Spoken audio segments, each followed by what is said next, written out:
আসসালামু আলাইকুম। জাতীয় বিশ্ববিদ্যালয়ের অনলাইন ক্লাসে সবাইকে স্বাগত। আমি রওশনা বেগম, সহযোগী অধ্যাপক, সমাজ কর্মকর্তা, লালমাটিয়া মহিলা কলেজ। পরমকালীন শিক্ষা কার্যক্রম চালু রাখার জন্য জাতীয় বিশ্ববিদ্যালয়ের উদ্যোগে অনলাইন ক্লাসে সংযুক্ত হতে পেরে আমি আনন্দিত। এজন্য জাতীয় বিশ্ববিদ্যালয়ের কর্তৃপক্ষকে জানাই অসংখ্য ধন্যবাদ জানাই লালমাটিয়া মহিলা কলেজের প্রিয় শিক্ষার্থী, তোমরা নিশ্চয়ই ভালো আছো। তোমাদেরকে অনেক অনেক শুভকামনা জানিয়ে আজকের ক্লাস শুরু করছি।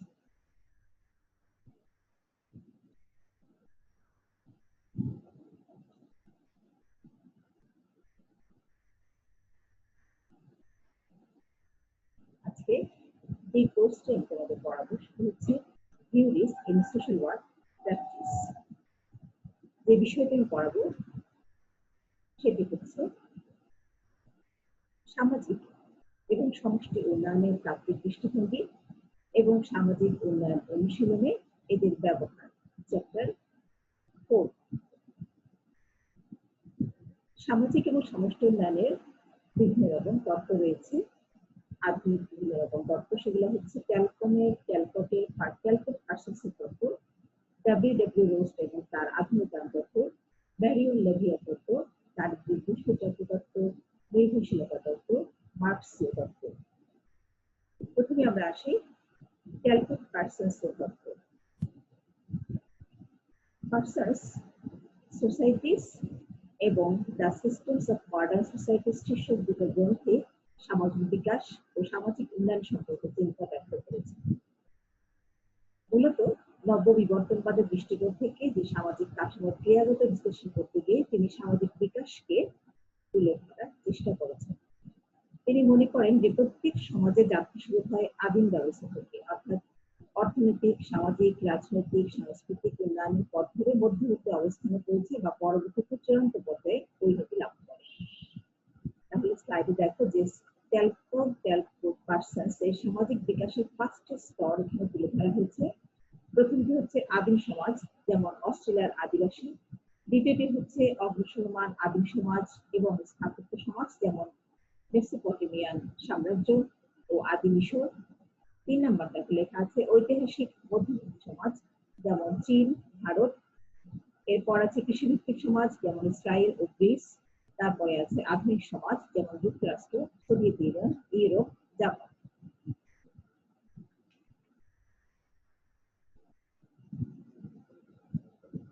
এই যে আমরা 5টি স্তর বললাম, এখানে উন্নয়নের দিক থেকে সমাজকে 5টি স্তরে ভাগ করে এদের বিশ্লেষণ করলেও কিন্তু ক্যালকট কি করেছে, সার্বিকভাবে উন্নত এবং অনুন্নত এই দুই ভাগে সমাজকে বিভক্ত করেছে।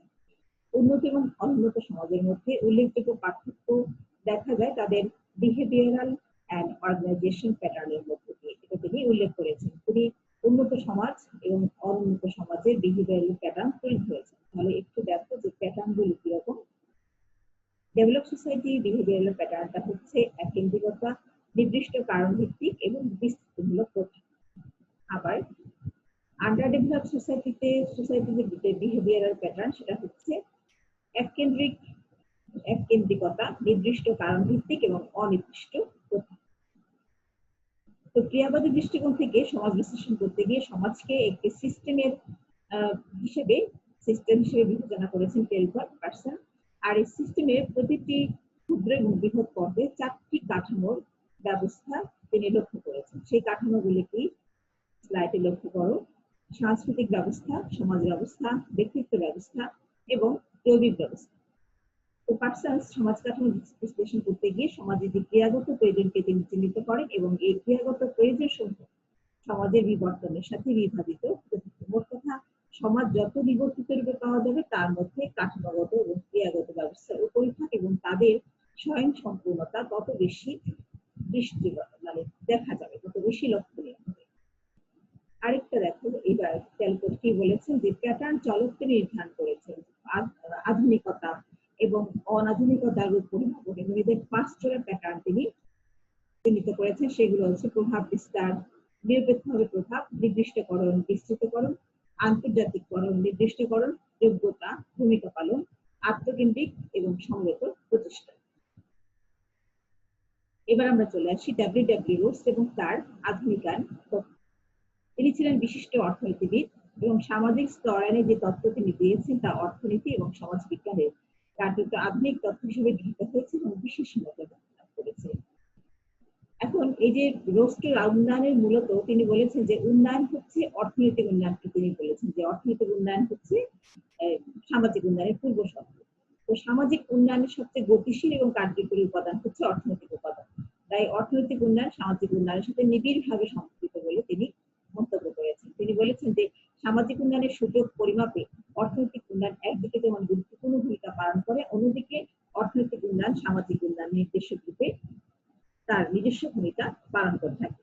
এভাবে তিনি কি করেছেন দেখো স্লাইডে লেখা আছে, তিনি 5টি স্তর এবং তাদের যে বৈশিষ্ট্য সেগুলো তিনি উল্লেখ করেছেন। যেমন প্রথমে যে আছে সনাতন স্তর। সনাতন স্তরে এখানে বৈশিষ্ট্যগুলি বলা তিনি উল্লেখ করেছেন যে সীমিত উৎপাদন কার্যক্রম, কৃষিভিত্তিক অর্থনৈতিক ব্যবস্থা, বিরতিহীন পরিবর্তনশীলতা, এরপর ব্যবসা, কৃষি উৎপাদনশীলতা, ম্যানুফ্যাকচার, জনসংখ্যা হ্রাস বৃদ্ধি, প্রযুক্তিগত সীমাবদ্ধতা এবং কৌশলগত দুর্বলতার জন্য নিম্ন উৎপাদন। এরপর আছে টেক অফ পূর্ব শর্ত।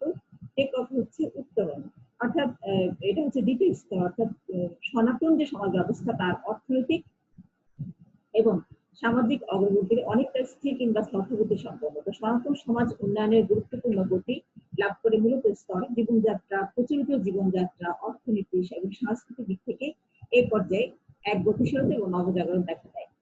ব্যবসা বাণিজ্যের সম্প্রসারণ ঘটে, প্রযুক্তিগত উৎকর্ষতা ধীরে ধীরে বাড়তে থাকে, ব্যবসার পুঁজি গঠন ত্বরান্বিত হয়, ফলে উৎপাদনশীলতা কিন্তু একটি গতিশীল রূপ পরিলক্ষিত হয়।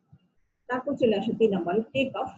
এখানে কার্যত অর্থনৈতিক উন্নয়নের পর জাগরণ পূর্ববর্তী শুরু হয় এবং চূড়ান্ত আকার ধারণ করে টেক অফ পর্যায়ে। এই পর্যায়ে শুরুতেই কিন্তু একটা বড় ধরনের উদ্দীপনা দেখা দেয়।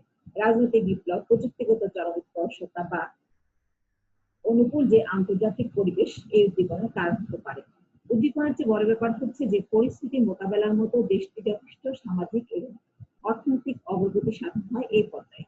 অর্থাৎ বলা যায় যে এই পর্যায়ে আর্থসামাজিক ক্ষেত্রে বড় ধরনের একটা পরিবর্তন দেখা যায়। এরপরে দেখো 4 নম্বরে আছে পরিপক্কতা লাভের চেষ্টা। এখানে একটি সমাজে সম্পদের প্রতিটি ক্ষেত্রে যথেষ্ট কার্যকরী ভাবে আধুনিক প্রযুক্তি ব্যবহার করে গুরুত্ব দেওয়া হয়েছে। টেকনিক পর্যায়ে এক বা একাধিক সেক্টর উচ্চ প্রবৃদ্ধি অর্জন করার সেক্টর সংখ্যা থেকে সীমিত। এ পর্যায়ে মূলত শিল্পায়ন প্রক্রিয়া বিভাজিত হতে থাকে এবং নতুন নতুন সেক্টরে গতি সঞ্চার করে এবং নেতৃত্ব দানকারী যে পুরাতন সেক্টরগুলো সেগুলো নতুন সেক্টর দ্বারা প্রতিস্থাপিত হয়। তারপরে আছে উচ্চ ভোগ প্রবণতা, একটি উন্নয়নের সর্বশেষ এবং চরম পর্যায়ে। মূলত এই স্তরে গঠিত যে উন্নয়ন স্থিতিশীলতা লাভ করে। তো পরিপক্কতা লাভের অর্থ হচ্ছে উন্নয়ন এবং প্রবৃদ্ধি স্থায়িত্বশীলতা নিশ্চিত করা এবং এরপর যে ভোগ্য পণ্য ব্যবহার, সামাজিক নিরাপত্তা এবং অবকাশ চরম পর্যায়ে দেখা দেয়। অর্থাৎ পরিপক্কতা লাভ এখানে শেষ নয়, অর্থনীতি এখানে থেমে থাকে। এরপরে আমরা আসি ম্যারিয়ন লেভি তত্ত্ব। এখানে আধুনিক তাত্ত্বিকদের মধ্যে অন্যতম হচ্ছে ম্যারিয়ন লেভি। তিনি তার তত্ত্ব উদ্ভাবন করতে গিয়ে যে বিষয়গুলির প্রতি গুরুত্ব দিয়েছেন সেগুলো হচ্ছে আধুনিকায়নকে কিভাবে সংজ্ঞায়িত করা হয়েছে, আধুনিকায়ন কেন ঘটে, কিভাবে আপেক্ষিকভাবে আধুনিকায়িত সমাজগুলি আধুনিকত সমাজ থেকে আলাদা, তৃতীয় বিশ্বে আধুনিকায়ন কতটা সম্ভব, এই বিষয়গুলো নিয়ে তিনি আলোচনা করেছেন। লেভি তিনি বলেছেন যে কম মাত্রায় যে অপেক্ষাকৃত অআধুনিকায়িত সমাজের যে বৈশিষ্ট্য তিনি বলেছেন, দেখো স্লাইডে লেখা আছে যে কম মাত্রা বিশেষায়ন, আত্মনির্ভরশীলতার উচ্চ মাত্রা, তুলনামূলক দুর্বল অর্থ প্রবাহ, বাজার ব্যবস্থা, স্বজনপ্রীতিমূলক পরিবার ব্যবস্থা, গ্রামাঞ্চল থেকে শহর সেবা এবং পণ্যের একমুখী প্রবাহ। এভাবে তিনি উল্লেখ করেছেন। তিনি আধুনিক সমাজের যে বৈশিষ্ট্যগুলি বলেছেন সেগুলো হচ্ছে বিশেষায়নের যে উচ্চ মাত্রা এবং সামাজিক যে সংস্থাগুলি সেগুলো পারস্পরিক নির্ভরশীলতার কথা তিনি উল্লেখ করেছেন। তিনি বলেছেন যে অর্থ প্রবাহ এবং বাজার ব্যবস্থার প্রতি গুরুত্ব আরোপ করেছেন। পণ্য এবং সেবার মান গ্রাম এবং শহরের উভয়মুখী প্রবাহের কথা তিনি উল্লেখ করেছেন। এখন আমরা দেখি সামাজিক উন্নয়নের অনুশীলনে আধুনিকায়ন তত্ত্বের ব্যবহার, সেগুলো কি? যে দারিদ্র্যের দুষ্ট চক্র, মানুষ এতটাই দরিদ্র যে তারা দরিদ্র থেকে বের হতে পারে না এবং এই জন্য তাদের উন্নয়নের জন্য বাইরের কোনো উৎস থেকে মূলধন বিনিয়োগ করা হয়। স্বল্প পরিসরে আধুনিকতা, দেখো 2 নম্বর লেখা আছে এখানে। এর অর্থ হচ্ছে শহর কেন্দ্রিক যে স্বল্প পরিসরে আধুনিকতাকে অনুন্নয়নের জন্য একটি কারণ বলে মনে করা হয়।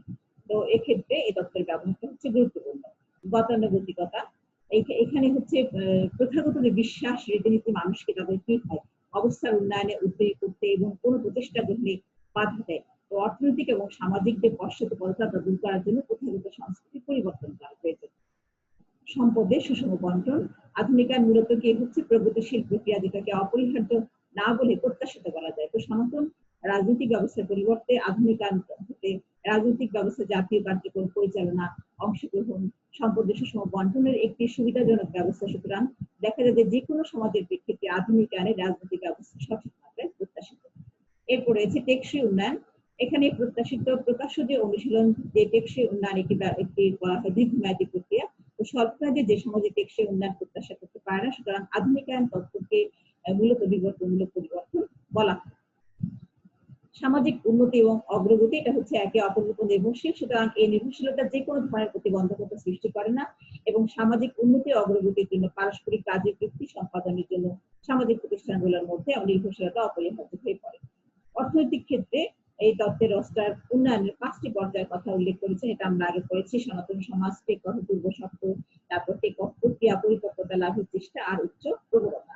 স্বতঃস্ফূর্ত প্রক্রিয়া আধুনিকায়নের একটা গুরুত্বপূর্ণ ধারণা। স্বতঃস্ফূর্ত প্রক্রিয়া এই ধারণা অনুযায়ী পৃথিবীর প্রত্যেকটি সমাজই তার যন্ত্রের গতিকে আধুনিকায়ন তথা উন্নয়নের দিকে এগিয়ে যাচ্ছে। ইতিবাচক সামাজিক পরিবর্তন, অর্থাৎ উন্নয়ন মানে হচ্ছে ইতিবাচক। সুতরাং দেখা যায় যে একটি আধুনিক সমাজের সংস্পর্শে এসে একটি অআধুনিক সমাজে স্বতঃস্ফূর্তভাবে আধুনিকতা অগ্রসর হতে পারে, যা সমাজের জন্য অবশ্যই ইতিবাচক। উন্নত সমাজের ধারণা, এখানে তৃতীয় বিশ্বের যে আধুনিকায়নের প্রশ্ন লেভি বলেছেন, যার সুবিধা হলো তারা জানতে পারছে যে কিভাবে তাদের গন্তব্য সম্পর্কে পুঁজি, পরিকল্পনা, তারপরে হচ্ছে সঞ্চয়, দক্ষতা, এই প্যাটার্ন সম্পর্কে উদ্ভাবন ব্যয় বহন করে এবং অন্যের কাছ থেকে প্রাথমিক অভিজ্ঞতা ধার করতে পারে। এরপর আমরা চলে আসি দারিদ্র্যের দুষ্ট চক্র তত্ত্ব। এখানে উন্নত দেশগুলোর উন্নয়নের ক্ষেত্রে দরিদ্রতাকে প্রতিবন্ধক হিসেবে চিহ্নিত করা হয়। তো অধ্যাপক মার্কস দারিদ্র্যের দুষ্ট চক্র ধারণাটি বর্ণনা করেছেন।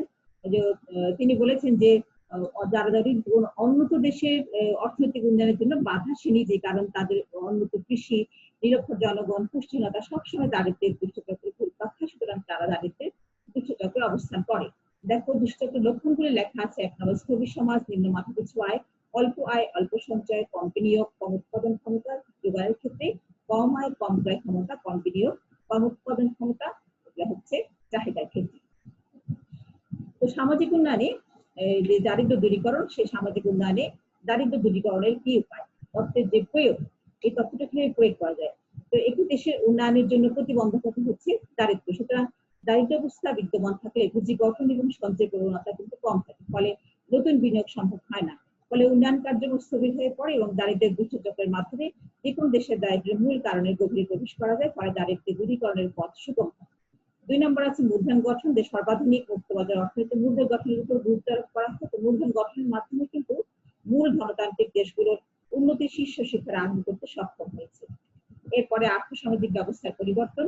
যে দারিদ্র্যের দুষ্টচক্র শুধু মূলধন গঠনই নয়, গঠনের উপর প্রাধান্য দিয়ে থাকে এমন নয়, বরং মূলধন গঠনের যাবতীয় উপায় নির্দেশ করে। মূলধন গঠনের উপায় হিসেবে এই তত্ত্ব অবকাঠামোগত উন্নয়ন, তারপরে বিদ্যুৎ উৎপাদন, কারখানা স্থাপন, যোগাযোগ ব্যবস্থা আধুনিকীকরণ, এভাবে পরিবর্তন সাধন করে থাকে। এরপর 4 নম্বর দেখো প্রাকৃতিক এবং মানব সম্পদের পূর্ণ ব্যবহার। এখানে আর্থসামাজিক উন্নয়নের অন্যতম পূর্ব শর্ত হচ্ছে প্রাকৃতিক এবং মানব সম্পদের পূর্ণ ব্যবহার। সম্পদের অপচয় রোধ এবং সদ্ব্যবহার নিশ্চিত করতে না পারলে কিন্তু সম্পদ স্থবির হয়ে পড়ে এবং তাকে সমাজ বা জনগণের কোনো কল্যাণ আসে না। সুতরাং এটি হচ্ছে অত্যন্ত গুরুত্বপূর্ণ, প্রাকৃতিক এবং আর্থসামাজিক সম্পদের পূর্ণ ব্যবহার। চলে আসি নির্ভরশীলতা তত্ত্বে। এখানে উন্নয়ন প্যারাডাইমে একটা গুরুত্বপূর্ণ তত্ত্ব হচ্ছে নির্ভরশীলতা তত্ত্ব। এই তত্ত্বে কার্যত উন্নয়নশীল দেশগুলোর বাস্তব প্রেক্ষাপট, উন্নয়ন অনুন্নয়ন প্রসঙ্গে সামাজিক অর্থনৈতিক উন্নয়নের ভারসাম্যহীনতা তুলে ধরে। মূল কথা, ধনী সমাজ দরিদ্র সমাজ দ্বারা শোষিত হওয়ার ফলে বৈশ্বিক অর্থনৈতিক সামাজিক এবং বৈষম্যের শিকার হয়। তো উন্নয়নের ক্ষেত্রে নির্ভরশীলতার মূল অবস্থার ফলে এই দেশগুলো পশ্চাৎপদ থেকে শোষিত হয়। প্রভাবশালী দেশের প্রযুক্তিবিদ্যা, তারপরে হচ্ছে ব্যবসায়িক যে মূলধন এবং সামাজিক ও রাষ্ট্রীয় ক্ষেত্রে প্রভুত্ব থাকা নির্ভরশীল দেশগুলির উপর কর্তৃত্ব করে, যার ফলে তারতম্য বিশেষ ঐতিহাসিক সময় দ্বারা নিরূপিত হয়। ফলে তারা নির্ভরশীল দেশগুলিকে শোষণ করে এবং স্থায়ীভাবে উৎপন্ন যে সমস্ত উদ্বৃত্তের অংশ হিসেবে তারা আত্মসাৎ করতে পারে, অর্থাৎ এই কুশলতার ভিত্তি হচ্ছে আন্তর্জাতিক শ্রমবাজার, যা কিছু কিছু দেশে শিল্পায়ন ঘটাতে দেয় আর অন্যদের শিল্পায়নে বাধা দেয় এবং যাদের উন্নয়ন বিশ্ব ক্ষমতার কেন্দ্রগুলি দ্বারা নিয়ন্ত্রিত হয়। এখন এটি বৈশিষ্ট্য হচ্ছে যে তত্ত্বটি একটি নিয়ন্ত্রণকারী অবস্থা বোঝায়, যেখানে একটি দলভুক্ত অর্থনীতি অর্থাৎ দেশের উন্নয়ন এবং সম্প্রসারণ দ্বারা নিয়ন্ত্রিত, জনগণের অংশগ্রহণ নিশ্চিত হয় না বলে সামাজিক পরিবর্তন সম্ভব নয়। অনুন্নত দেশগুলির মুদ্রা, ঋণ বা সাহায্য গ্রহণ করে এবং গণতান্ত্রিক দেশ দ্বারা এটা পরিচালিত হয়। আমরা চলে আসি এবার মার্ক্সীয় তত্ত্বে, যে মার্ক্স কি বলেছেন তার তত্ত্বে কার্ল মার্ক্স কি বলেছেন। তো আমরা দেখতে যাই যে কার্ল মার্ক্স ছিলেন একজন বিখ্যাত দার্শনিক। তিনি ছিলেন বৈজ্ঞানিক সমাজতন্ত্রের প্রবক্তা। মার্ক্সের দর্শন বা মার্ক্সের যে সমাজতন্ত্রবাদের যে মৌলিক দিক, প্রথমে লেখা আছে দ্বন্দ্বমূলক বস্তুবাদ। এখানে মার্ক্স বিশ্বাস করেন যে দান্তিক পদ্ধতি কেবল চিন্তার কোনো পদ্ধতি না, বরং এটি হচ্ছে চিন্তার মাধ্যমে প্রতিফলিত যথার্থ বাস্তবতার একটা সমষ্টি। তিনি থিসিস, অ্যান্টিথিসিস এবং থিসিসের প্রতি গুরুত্ব দিয়েছেন। তো তিনি শোষককে পুঁজিপতি এবং শোষিতকে শ্রমিক হিসেবে উল্লেখ করে বলেছেন যে এদের মধ্যে বিরোধ সংঘর্ষ অনিবার্য হয়ে ওঠে। এরপর দেখো দ্বন্দ্বমূলক বস্তুবাদের পরে আছে উদ্ধৃত মূল্যতত্ত্ব। তো কার্ল মার্ক্স বলেছে যে শ্রমের ব্যবহারিক মূল্য এবং বিনিময় মূল্যের মধ্যে পার্থক্য আছে। শ্রমের ব্যবহারিক মূল্য এই শ্রমের মধ্যে পণ্য সৃষ্টির ভিত্তিতে নির্ধারণ করা হয়, তবে এর বিনিময় মূল্য নির্ধারণ করা শ্রমিকদের ধারণ ক্ষমতার উপর। যে শ্রমের বিনিময় মূল্য অর্থাৎ শ্রমিকের যে প্রদত্ত পারিশ্রমিকের তুলনায় সবসময় শ্রমের ব্যবহারিক যে মূল্যটা বেশি থাকে। তো ব্যবহারিক মূল্যের এই উদ্বৃত্ত অংশটিকে বলা হয় শ্রমের উদ্বৃত্ত মূল্য। আচ্ছা, এখন তারপরে চলে আসি আমরা শ্রেণী সংজ্ঞা। কার্ল মার্ক্স শ্রেণী সংগ্রামের কথা বলতে গিয়ে তিনি বলেছেন বুর্জোয়া বা পুঁজিপতি শ্রেণী এবং প্রোলেতারিয়েট বা শ্রমজীবী শ্রেণী।